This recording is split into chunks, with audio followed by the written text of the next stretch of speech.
Brothers and sisters, it seemed to me it's like every day we hear about tragedy within our community, and more so during the summer months. We all know that there's a group of black men, black women, black children who are just no fucking good. And unfortunately, we've allowed those people to run rampant within our community. It's unfortunate we've let those people become the face and the voice of our community. Just this weekend, it was reported that 9 people were shot and killed here in Chicago. And I'm getting tired of seeing the newspapers or seeing the news uh, clippings or clips of mothers and grandmothers talking about they baby was in the gang or they baby didn't do this or I was just sitting on my front porch or they were just minding their own business, and maybe they were. A lot of our people who are getting shot down out here are not in gangs or criminals. A lot of them are innocent bystanders or their brothers and sisters who didn't want to partake in that mindset or that lifestyle. Now, there's been debate among us within the black community how we deal with this thing. And I've always stated this, even before I went into the military. Now, let me say this again. Before I even went into the military, I said that maybe the police departments are understaffed or outnumbered, and they might need the National Guard reservists to come in. But you've always find some handkerchief head pastor or some weak-minded black woman talking about the army gonna come in and kill our people. Wait a minute, aren't we doing that job ourselves? Now, I got ideas of how we can use the military. Now, people gonna say, isn't that embarrassing? It's no more embarrassing to hear about 9 people or 15 or 20 people being shot. It's no more embarrassing than seeing black kids going into downtown stores or waiting near L platforms. And for you guys who don't know what the L is, it's called it's the elevated L system that we call the L for sure here in Chicago. Or going out to suburban areas and communities committing problems. This is why you see a lot of young brothers who mind their own business getting harassed because of assholes like this.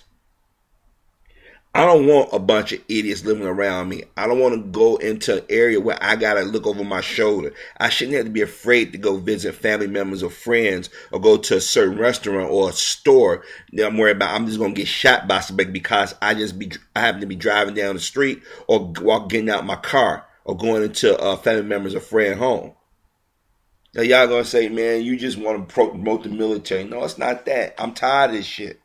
Now, as I said before, if we as black men would have stopped allowing our women and children to be mind fucked into believing that the black man is weak, soft, if we would allow our people to stop believing that the black man doesn't have a right to voice his opinion or take matters to his own hand, our community wouldn't be like this. For years, brothers and sisters warned that we was going to pay for this mindset. A lot of us think that we've overcame something. We got to the promised land. Just because you can go buy your iPod, just because you got your iPad or iPhone or got your cheap used car, doesn't mean that you're not still going to be treated or be seen as a nigger.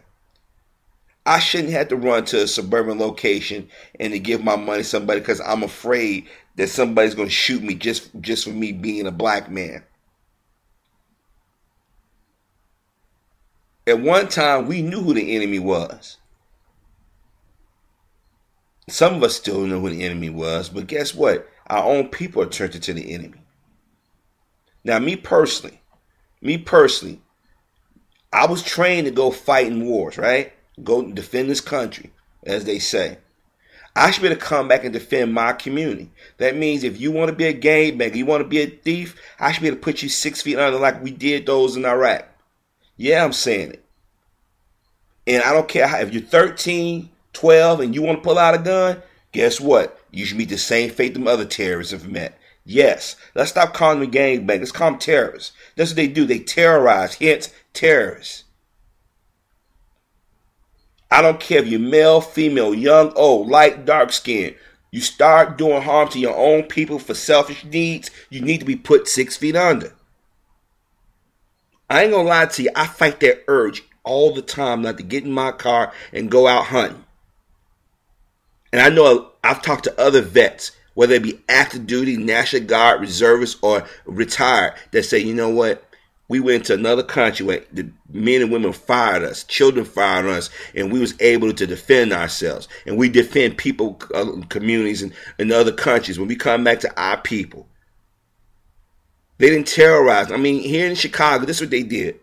And I'm not saying everybody living in the housing projects were fucked up, but let's keep it real. They start tearing the housing projects, whether it be the high-rise or low-rise, and start pushing people out into certain suburban areas or certain neighborhoods that didn't have that problem. They brought that gang activity out there. And for the last 10, 15 years, 20 years, we allowed the increase. Right now, I can take you into certain neighborhoods. I'll give you a perfect example. Let's not even talk about Chicago. Let's say I can go into New York, parts of New York that people say it's gang issues. And I can point out all your gang bangers or your drug dealers, which I mean are terrorists. I could point them out right then and there because they all do the same fucking thing. They carry themselves the same fucking way. This is why we can't stop these unconstitutional stop and frisk laws, because we got idiots in our community who create drama. I remember when I was a little kid. This is back in 1984. The area we used to live in was still whites. Actually, it was white dominated one time, but in that time, the whites were starting to run out to different states, or out to suburban areas, or their parents and grandparents and aunts and uncles who bought their homes, who said, "I'm not going anywhere." They stayed around as long as they could. One day, me and my mother and brother was in the car, and we was on Central Division. I'll never forget it. And it used to be this old Texaco gas station, and across the street was this Shell gas station, and then it was a currency change, and there was a flower shop. And one day this white lady was sitting on the bus stop. You know those old bus stops, wooden with concrete bus stops you sit at? Well, this black guy, he knew he didn't live in the area because he just looked out of place, okay? Walked up to the white woman and snatched her chain. I'll never forget it. And my mother tried to get the car in reverse to run over his ass, right? And for some reason, by the grace of God, she didn't. Because what happened was, this brother saw it. He ran and chased the dude and beat the shit out of him.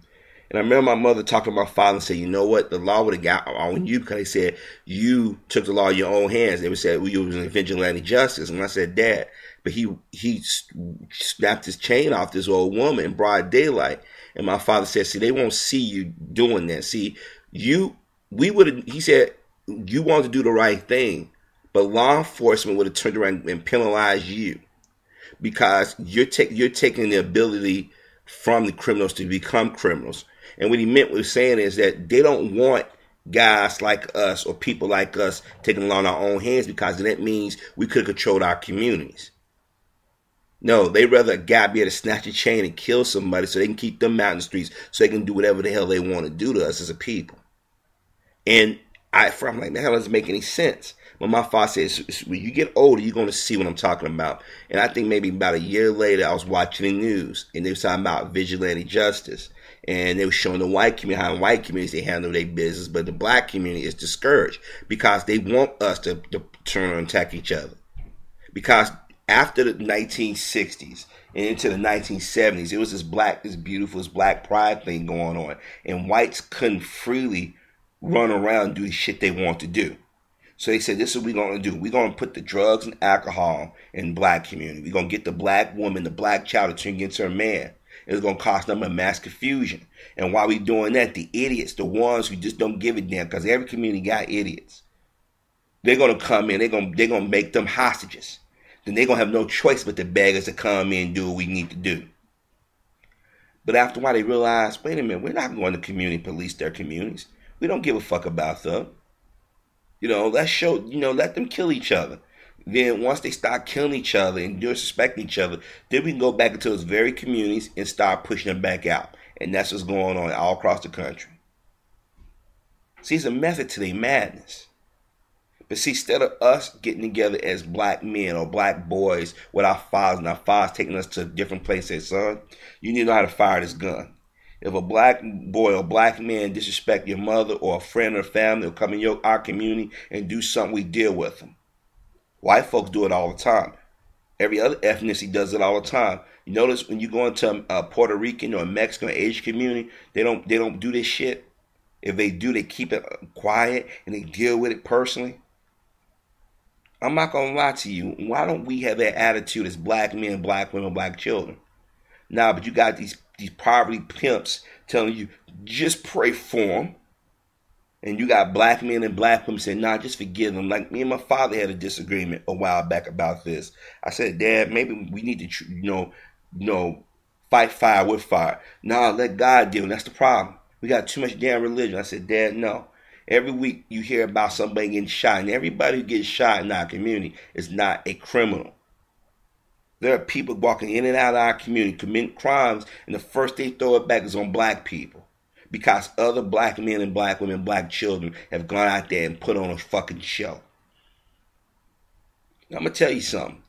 I have no problem dealing with people in the way I described at the beginning of this video.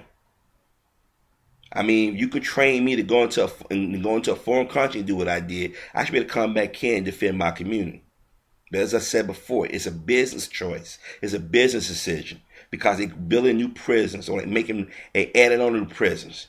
You got people going to college right now to become lawyers, whether it be defense or prosecutors.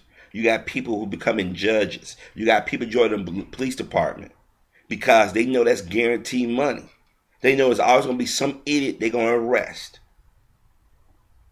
Now, I know we would never get rid of crime. I know there's always going to be somebody out there who's going to be criminal minded, going to be evil. But we can sure cut it in half. What if I said that I want to go out here and start taking the law in my own hands? Would I be mad as a hero or would I be mad as a villain?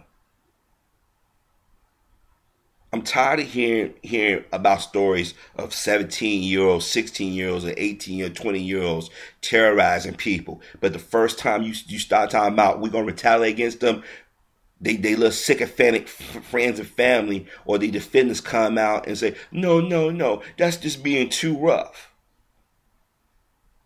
Now, people ask me, okay, if the police department did join the United States military, what would you do? You know what I would do? Excuse me, sorry about that. You know what I would do? Like we did in the military. You get your group of police officers, and they patrol the neighborhood, like the main roads, side streets. And you have a couple of military Humvees with them. Okay, this house, this store is suspected of selling drugs and weapons. You go in there, hit them hard. Motherfuckers raised with that weapon. Don't shoot the wound, you shoot to kill. Now people gonna say, that's being rough, Harvey. You supposed to be about love. I can't love a motherfucker that want to terrorize their community.